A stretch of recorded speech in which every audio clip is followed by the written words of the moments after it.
madame monsieur ñu ngi leen di nuyu ñu ngi leen di wax ni ñu ngi fii ci stade Abdoulaye Wade toujours pour vous servir après ce qui s'est passé tout à l'heure, la victoire du Sénégal face au Togo par 2-0 dans le cadre de la 6e journée des éliminatoires de la Coupe du Monde 2026. Dañuy débriefer un peu cette victoire et puis ñu revenir également sur ce qui s'est passé faire le point également ci le groupe B.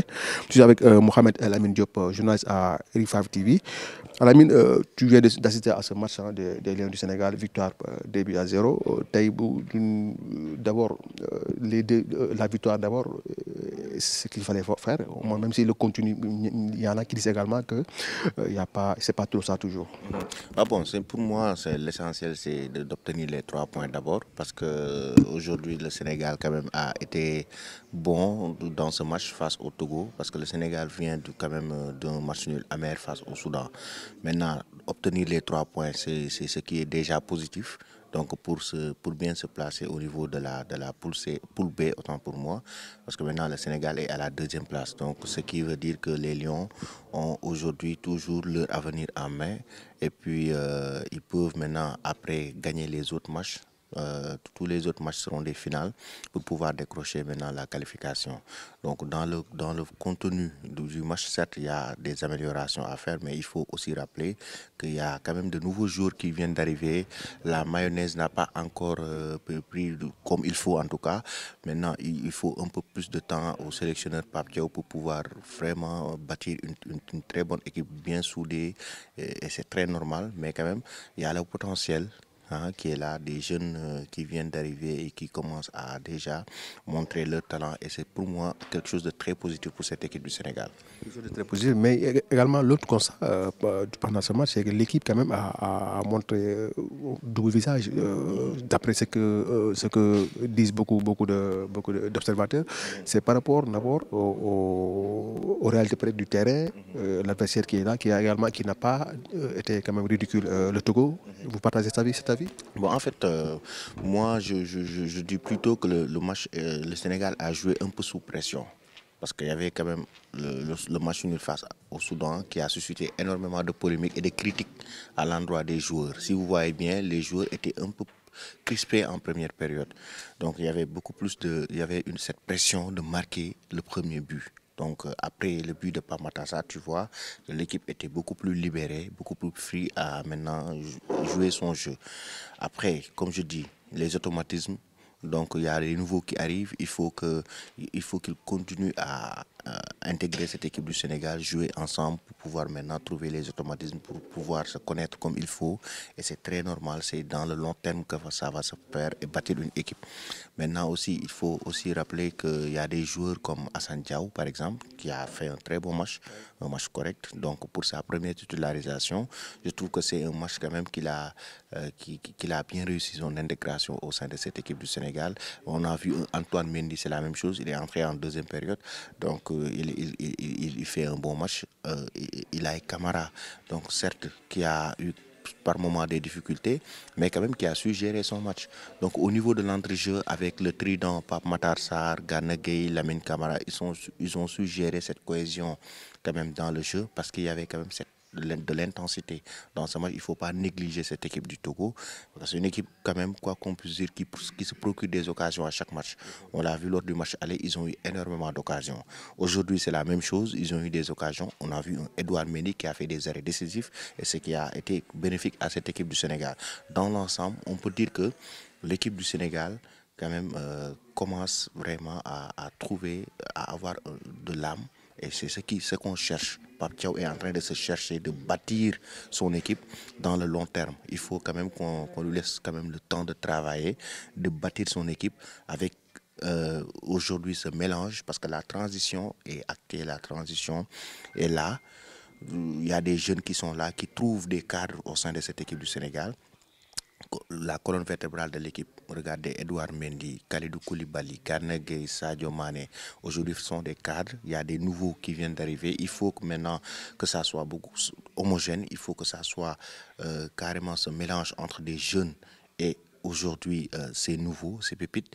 Et pour ça, ça demande un travail de management, mais en même temps ça demande un travail de long terme pour que l'équipe soit une équipe assez équilibrée entre jeunes joueurs et des cadres.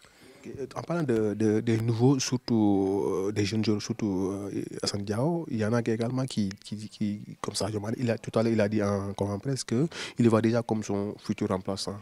Bien sûr. Assane, Bien sûr, il peut porter cette équipe du Sénégal. Il a montré un peu l'audace qu'il a eue pour pouvoir maintenant vraiment porter cette équipe. Maintenant, il ne faut pas précipiter les choses. C'est dans le long terme. C'est toujours un jeune. Il est en phase toujours d'apprentissage et puis il fait de bonnes choses au sein de son club. Il doit continuer à progresser. Maintenant, tu sais, l'équipe nationale, comme on dit, c'est la récompense de tes performances en club. C'est que les formes du moment. Donc après, c'est ce qui va faire satisfaction à l'équipe nationale. Maintenant, après, il faut qu'il continue à travailler. C'est important. Des joueurs comme Assane Diop, c'est pas Assane Diop seulement, mais il y en a plusieurs qui vont venir. Il y en a d'autres qui vont venir aussi. Il faut pas oublier qui vont revenir. qui vont revenir. Il faut pas oublier la colonie de Metz. Donc, avec là-bas des Idrissa Gueye, Pape Amadou Diallo, Cheikh Tidiane Sabaly, il y en a d'autres qui vont venir, qui vont prouver au sein de leur club et venir jouer pour le Sénégal. Donc, la concurrence saine est très importante aussi. Maintenant, pour porter cette équipe du Sénégal, il faut le montrer sur le terrain. C'est un leadership, être un leader technique, à la fois moral. Sadio Mané ne s'est pas réveillé d'un jour comme ça pour porter cette équipe du Sénégal. Non, il lui a fallu du temps. Il a bossé, travaillé très dur pour arriver à ce niveau de sa carrière. C'est tout un ensemble en fait. C'est une bonne hygiène de vie, c'est un bon état d'esprit, c'est un bon mental. Donc c'est une bonne gestion de carrière. Aujourd'hui, c'est tout ça qui fait que le joueur puisse devenir un joueur de classe mondiale si le talent seulement ne suffit pas. Il y a d'autres paramètres. Donc ça veut dire que Assane Dia aussi est bien encadré. S'il a une bonne gestion de carrière et s'il a une bonne hygiène de vie, il peut devenir un grand joueur qui va faire beaucoup de plaisir au peuple sénégalais. Mais également, est-ce qu'on peut dire Assane Diao bouscule déjà la hiérarchie parce que est-ce qu'Ismaël Sarr est déjà, on peut dire qu'il est menacé? Mais c'est une bonne guerre. Pour moi, aujourd'hui, c'est très logique, très normal. Aujourd'hui, Ismaël Sarr n'a qu'à continuer à travailler lui aussi. Aujourd'hui, l'équipe nationale appartient à personne. Aujourd'hui, comme je l'ai dit tout à l'heure, les formes du moment. L'entraîneur, le football, Salif n'a pas de sentiments. Les formes du moment. Aujourd'hui, l'entraîneur, il a envie il aura l'obligation même, je dirais, de mettre les joueurs capables de faire la différence. Et aujourd'hui, chaque match a son contexte. Il y a de ces matchs, quand même, s'il trouve que c'est Assane Diao qui peut régler la situation, mais il mettra Assane Diao. S'il trouve que c'est Ismaël Sarr actuellement même qui peut régler cette situation, il le mettra. S'il trouve que les deux même doivent être sur le terrain, aujourd'hui, j'ai aimé le caractère de Pape Diao, qui a su quand même prendre des décisions très fortes aujourd'hui au niveau des remplacements. Il a mis Ismaël Sarr sur le banc, il a sorti Sadio Mané à un moment donné du match. C'est des décisions très fortes aujourd'hui qu'il a eu à prendre. Et je pense qu'il doit continuer sur cette lancée, prendre aujourd'hui ses responsabilités par rapport à cette équipe du Sénégal. Le peuple sénégalais est très exigeant. Ça veut dire que s'il y a un match nul ou défaite, tout repose sur l'entraîneur. Alors s'il y a une victoire, c'est les joueurs. Donc c'est à lui donc de prendre ses responsabilités par rapport à beaucoup de décisions. Si ça ne marche pas, il faut trouver le juste milieu, trouver l'équilibre, mais aussi trouver les bonnes décisions à prendre pour pouvoir régler la situation au sein de cette équipe du Sénégal. J'aimerais également qu'on ait un cas que je trouve il mérite quand même d'être évoqué, c'est Ilaï Camara, sa première utilisation, déjà son premier match avec les Lions. Comment tu l'as vu, son comportement sur le terrain?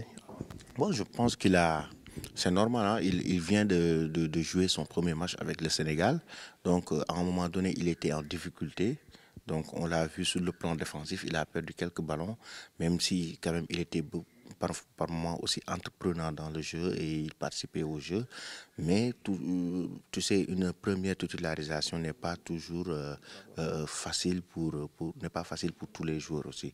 Il y en a certains, une première titularisation peut les permettre vraiment d'exploser aujourd'hui et d'en profiter. Il y en a d'autres qui ont cette pression donc de ne pas décevoir. Je pense que c'est le cas pour Ilaï Camara. Il ne voulait pas décevoir ce soir. Donc face au Togo, il a voulu jouer un match correct. Donc dans l'ensemble, je trouve que c'est bon. Maintenant, après, qu'il continuera à travailler et en même temps aussi de s'impliquer et surtout d'essayer de connaître un peu le football africain qui a ses réalités. parce que le football africain est quand même différent de ce qui se passe en Europe. En Afrique, le football est beaucoup plus physique par moment et on voit qu'il y a beaucoup plus d'impact et surtout des duels à gagner. Donc tout ça, c'est des choses qu'il doit apprendre dans le futur pour essayer de mieux s'intégrer dans cette équipe. Avant de terminer, il y a également un cas qui a attiré l'attention, hein, c'est un cadre, c'est Idrissa Gana Gueye, le plus capé de l'équipe, un joueur constant, tout le temps régulier, et puis qui fait moins de bruit, qui fait le taf. Alors, Gana Gueye, qu'est-ce que tu peux nous dire un peu d'abord sur sa constance? Tu sais, Salif Gana, c'est aujourd'hui un exemple, une référence pour tous les jeunes joueurs. Gana, à ses 35 ans, il est toujours là. Donc Gana, pour même le sortir du 11 de départ, ça va être difficile. Tu sais pourquoi? Il a eu une bonne gestion de carrière. Gana, regarde sa progression de Djambar jusqu'à Everton, par où il est passé. Il a joué dans de grands clubs. À Lille, par exemple, il a joué Everton, PSG, il a joué. Aujourd'hui, il a su gérer sa carrière de la plus belle des manières. Et aujourd'hui, tu le vois jouer à 35 ans, il maintient toujours sa forme. Ça veut dire qu'il a cette discipline, non seulement cette discipline tactique, mais aussi il a cette discipline par rapport à même sa façon de vivre. Et c'est ce qui reflète aujourd'hui son jeu sur le terrain. Et tu as l'impression de voir un jeune de 25 ans jouer. Mais non, Gana, on dirait que c'est la renaissance. Surtout cette année, regarde ce qu'il fait en Premier League avec Everton. Ça prouve un peu comment il a eu une très bonne constance et comment il a su gérer sa carrière. Pour moi, c'est le prototype d'un footballeur professionnel. Tous les jeunes qui aspirent à devenir professionnels ou qui sont déjà des professionnels doivent vraiment s'inspirer de Gana Gueye parce que c'est un joueur qui respecte ce qu'il fait, c'est un vrai professionnel et il le montre à travers cette belle carrière, ce très beau parcours qu'il est en train de mener. C'est l'exemple, c'est l'homme qu'il faut pour le groupe, pour le Lion. Mais tu sais, c'est un joueur expérimenté, donc c'est toujours bien de le laisser dans le groupe. C'est un joueur expérimenté, c'est un joueur aujourd'hui qui a eu un parcours assez riche, donc qui a été champion d'Afrique, qui a joué 2 Coupes du Monde, qui a joué des Coupes d'Afrique. Il connaît le football africain, il connaît aujourd'hui, il a côtoyé, il joue au très haut niveau, regarde bien en Premier League ce qu'il fait, c'est toujours bien de le laisser dans le groupe. Même si aujourd'hui, s'il n'est pas capable de jouer 90 000 ou s'il joue même, ou s'il est même sur le banc, il peut toujours accompagner cette équipe. Pour moi, c'est ça la force de cette équipe du Sénégal. Aujourd'hui, il faut laisser les cadres performants. Je dis bien les cadres performants. Il faut les laisser sur le terrain.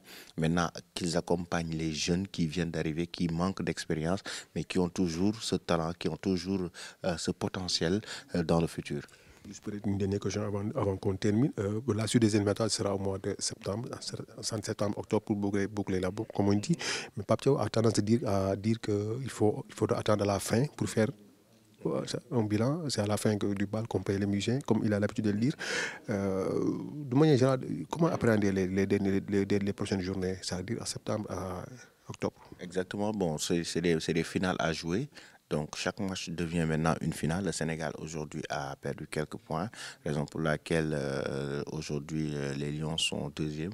Donc maintenant il faut jouer match par match, surtout bien se concentrer, l'efficacité devant les buts, ce qui manque à cette équipe du Sénégal. Aujourd'hui, on a vu un Habib Diallo qui a raté un contre un par exemple.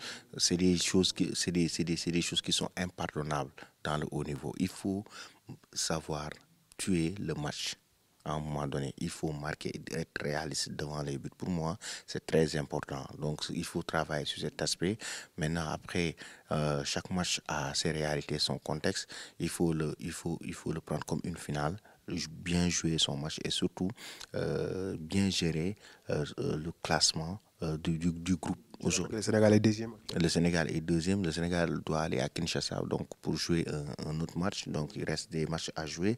Il faut les prendre match par match, surtout les considérer comme des finales parce qu'aujourd'hui, jouer une Coupe du Monde sans le Sénégal, pour moi, ce serait catastrophique. Espérer les retours de Iliman Ndiaye, Nicolas Jackson et Abib Diarra qui pourraient quand même également chambouler, faire douter Pape Thiaw sur ses propres choix.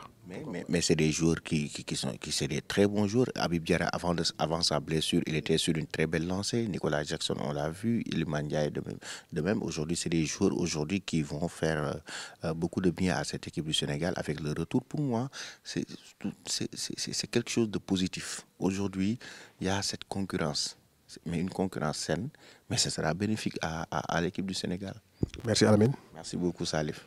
Mbokk yi, c'était Alamine Diop, hein, ici au stade Abdoulaye Wade de Diamniadio, plus précisément dans la salle média, comme vous voyez derrière moi. Il y en a qui sont encore là pour faire le travail. Avant, juste, il y a plus d'une heure après la fin du match, malgré l'heure tardive. Des médias sont encore là pour boucler, pour continuer le travail avant de rentrer chez eux. Ça a été un plaisir de vous servir. Nous vous donnons rendez-vous très prochainement pour notre plateau.